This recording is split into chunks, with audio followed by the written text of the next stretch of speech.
É que eu acho que o que estão pegando no pé do Jokic, o que gerou toda essa polêmica, não é o fato de que ele não comemorou de maneira entusiasmada. Não é o fato de que ele não estourou a champanhe com alegria. São todas as declarações que foram dadas nas horas seguintes ao título do Denver Nuggets. Ele disse que não estava interessado na festa que iria acontecer na cidade de Denver. Ele não queria saber do desfile porque queria voltar para a Sérvia imediatamente porque iria acontecer corridas de cavalo. Ele disse que aquilo era um trabalho para ele e que quem fala que gosta do trabalho tá mentindo. Ele falou, talvez alguém goste do trabalho, mas quem fala isso, na verdade, tá sendo loroteiro. Ele falou que ele fica feliz em conseguir executar o trabalho dele muito bem, mas que o mais importante para ele são outras coisas, que o basquete não é das coisas que mais impactam a vida dele, que ele é muito mais focado nos gostos, nos hobbies e na família. Falou da família 1 milhão de vezes antes de falar do título do Denver Nuggets. Então foi isso que criou esse cenário de o Jokic não se importa. Ele tá tratando isso como se fosse o trabalho mais burocrático possível,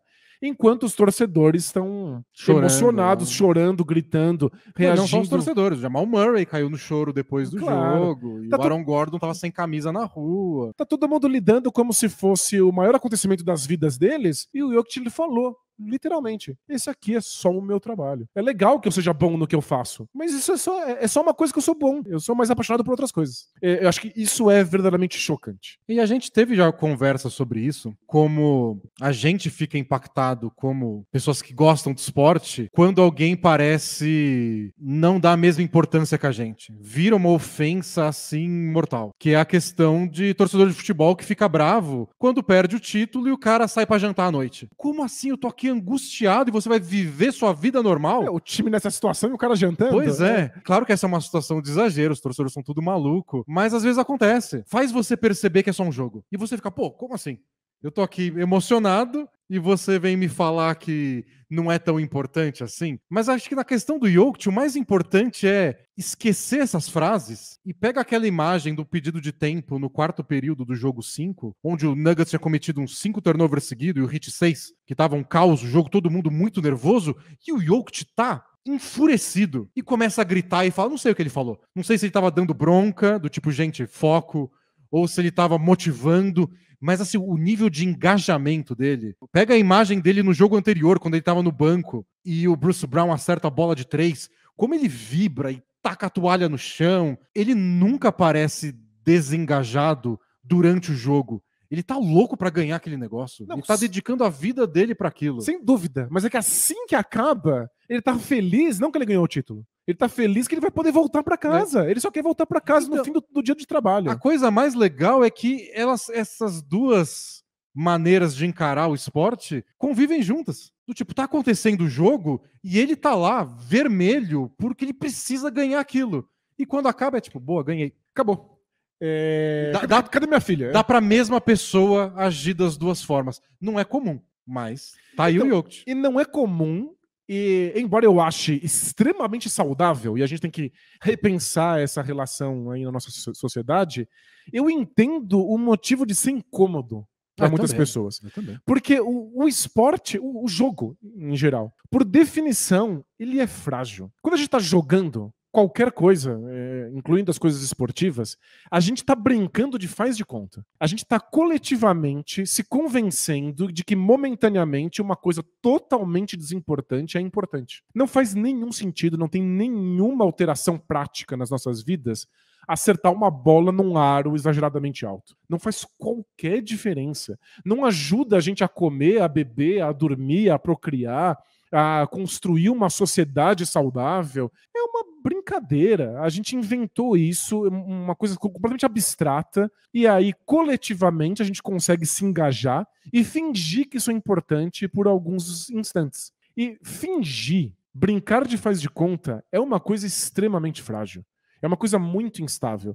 Você precisa de um segundo em que você é jogado de volta para a realidade e aquilo desaparece. Então, sei lá, você está jogando cartas com seus amigos. Aquilo é tudo que existe. É muito importante. Você precisa ganhar aquela mão.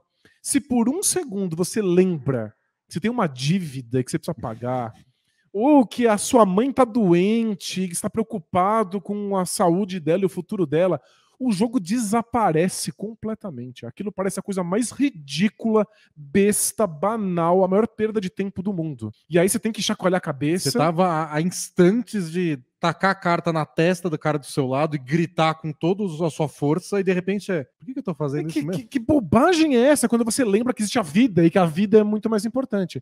Aí você chacoalha a cabeça, se livra das preocupações e volta pro jogo. E aí a gente percebe. É pra isso que serve, né? O jogo tem essa função, que a gente pode entrar nesse mundo de fantasia, que é muito mais fácil fazer em conjunto. É muito difícil fazer fantasia sozinho. Por isso que os birutas todos se encontram na internet, porque as fantasias coletivas são mais fáceis de sustentar. E por isso que as pessoas gostam de ver esporte juntos. Claro. E não tem coisa pior do que vir uma pessoa junto que não gosta. Então você tá 5 pessoas lá vendo o final do campeonato, todo mundo junto, aí entra alguém na sala, passa na frente da TV, ignora e fala: tá acabando? Eu queria ver um filme. Nossa, quebra assim, de um jeito. É extremamente broxante. O Roger Calois, que é um especialista, um estudioso de jogos muito famoso, ele fala que o cara que rouba no esporte, o cara que esconde carta na manga, o cara que faz gol de mão, ele é um risco muito menor pro esporte do que o estraga prazer que fala que o esporte é uma bobagem. Porque Só 20 homens correndo atrás da bola. o cara que tá roubando, ele tá engajado no jogo, ele tá quebrando regra, é uma porcaria. Mas ele quer muito vencer, ele tá levando o esporte muito a sério. E aí a gente leva junto com essa pessoa. Quando a pessoa fala, que bobagem, é só chutar uma bola pra dentro de duas traves?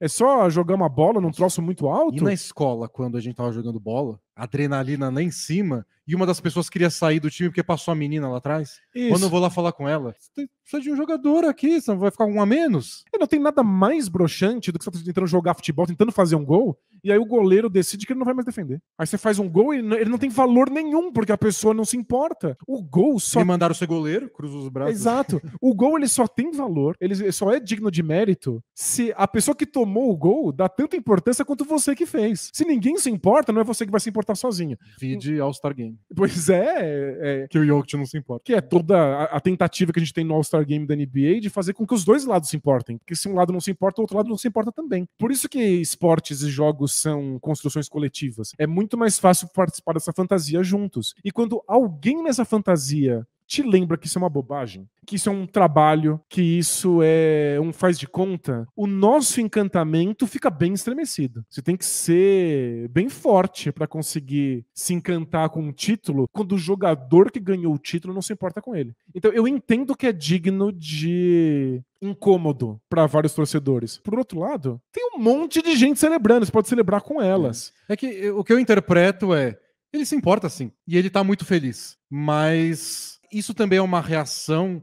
ao entorno dele. Tipo, eu entendo, eu sei que ele se importa pelo jeito que ele joga, por tudo que ele se dedicou. Não faz sentido ele não se importar em ser campeão, por tudo que ele fez aí. Também faz sentido que não é a coisa mais importante da vida dele. Mas eu acho que é bem importante. Mas eu acho que ele tá reagindo ao entorno também. Eu acho que, pra mim, no caso do Jokic, soa um pouco como uma birra por tudo que se espera dele. Do tipo, o pessoal quer ver ele chorando. Uhum. Qual vai ser a reação dele? Aí acaba o jogo, vem um câmera na cara dele, com uma filmadora de 5 quilos, e fala, e aí, o que você vai fazer? E aí ele vai lá e cumprimenta os jogadores do Heat e fala, o trabalho acabou. E sem contar que tem gente que tem dificuldade de celebrar assim, né? Com uma câmera na cara. Com uma câmera na cara, público, na TV, ao vivo, com 20 mil pessoas no ginásio. Talvez quando ele tenha chegado em casa, ele tenha se emocionado mais, pulado mais, abraçado os irmãos dele lá que estavam juntos. Talvez tenha um pouco disso. Aí chega o microfone na cara dele e fala, como é que você está se sentindo agora que você é campeão da NBA?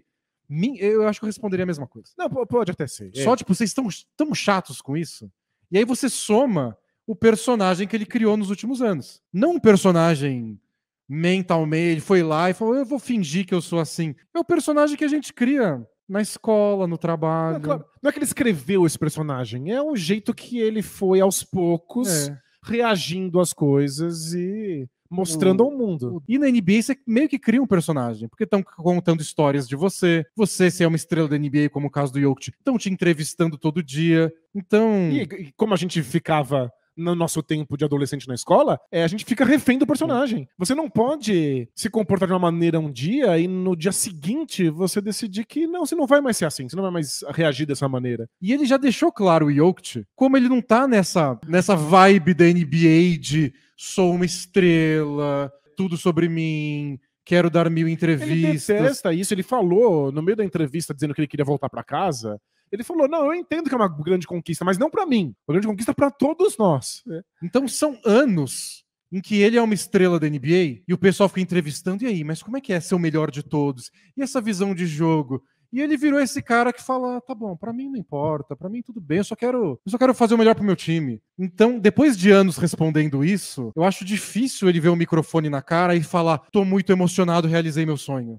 Impossível. Não, é impossível.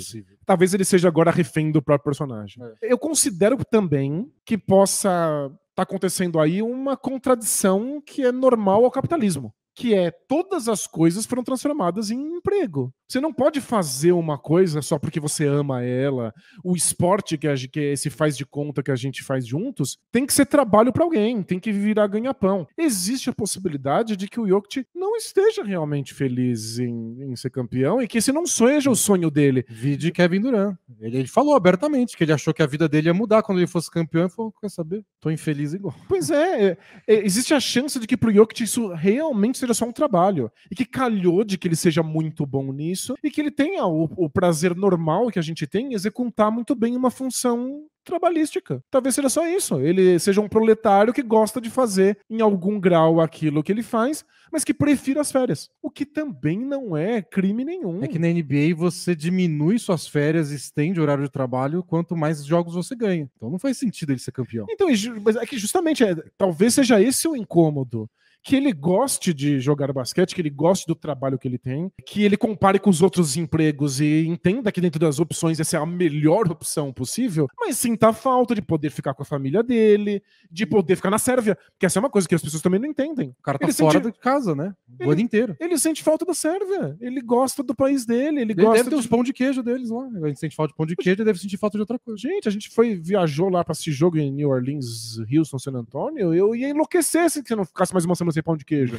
Sei lá. Ele sente falta da comida dele. Ele é obcecado por umas tortas sérvias de queijo gorduroso. Ele deve querer comer isso, quer ficar com os cavalos. O trabalho que ele gosta, que é a NBA, tô aqui assumindo que ele gosta até do trabalho, impede ele de ter a vida que ele é mais feliz, com a filha, com a esposa. E eu acho que tem outra questão também que a gente não pode ignorar, que é o nível de pressão. Playoff, todo jogo é importante, todo jogo é ultra analisado. Deve cansar demais. Deve ser tão estressante. A gente tá aqui ansioso pra acabar.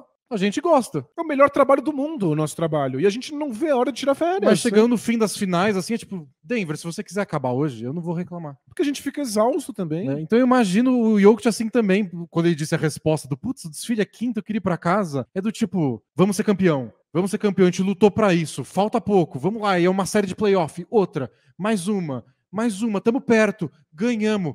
Oh, acabou. Deixa eu ir pra casa. Pois é. E a gente tem que entender isso. Estamos no capitalismo. A paixão de uma pessoa é o trabalho de outra. Porque tudo realmente virou trabalho. E aí você é apaixonado por NBA, você é apaixonado pelo Nuggets. Legal. Mas para que a sua paixão exista, alguém tá trabalhando com isso. E para essa pessoa, por mais que ela goste, por mais que ela se dedique, é um trabalho. E aí a gente tem posições que ficaram famosas aí ao longo dos anos de pessoas muito obcecadas, inclusive com algumas disfunções psíquicas bem graves, pessoas bem obsessivas que encontraram no esporte uma maneira de canalizar isso. E aí a Mamba Mentality do Kobe virou discurso de um monte de coach por aí, que é trabalhe enquanto os outros dormem. Vá treinar às 4 da manhã para ser melhor do que o adversário. E é gente que não pensa em mais nada, só pensa no esporte. O Jokic se dedica ao trabalho dele. Ele faz da melhor maneira possível a função para a qual ele foi contratado. Mas ele lembra que existem outras coisas melhores do que isso. E ele tem a coragem de falar abertamente que só tem uma coisa melhor do que trabalhar. É não trabalhar. Cavalo.